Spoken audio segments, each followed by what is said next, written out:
Sementara itu dari update kasus anak dari Ahmad Dhani, Polda Metro Jaya akan memanggil saksi ahli anak yaitu Kak Seto serta pihak KPAI untuk penanganan kasus hukum Aki J. Sementara itu Komisi Perlindungan Anak Indonesia atau KPAI menilai komitmen Ahmad Dhani yang akan menanggung biaya pendidikan anak-anak korban harus dikawal agar tidak hanya janji semata.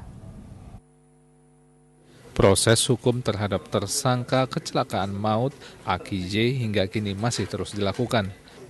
Polda Metro Jaya akan berkoordinasi dan memanggil saksi ahli untuk membahas langkah hukum yang akan dilakukan mengingat tersangka masih di bawah umur.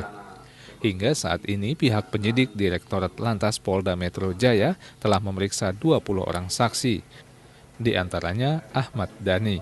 Sedang ibu tersangka Maya Estianti akan diperiksa penyidik Senin minggu depan.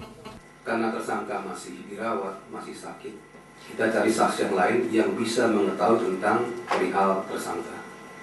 Yang paling dekat adalah kedua orang tuanya. Karena yang bersangkutan, Aki J ini masih di bawah umur, masih 13 tahun, masih dalam pengasuhan orang tua.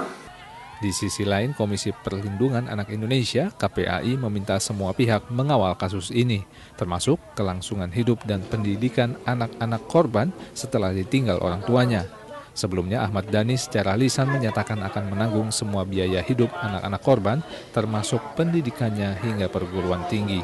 Komitmen yang disampaikan secara lisan itu perlu ada mekanisme pengawasan yang terukur. Bisa dilembagakan di dalam bentuk kontrak komitmen, kemudian diketahui para pihak untuk memberikan kepastian hukum tentunya.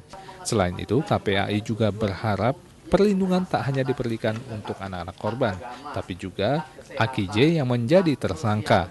Kasus kecelakaan ini dapat juga menjadi momentum untuk segera memberlakukan Undang-Undang Nomor 11 Tahun 2012 tentang Sistem Peradilan Pidana Anak. Maria Anneke, Arman Salman, dan Isa Ansori melaporkan dari Jakarta.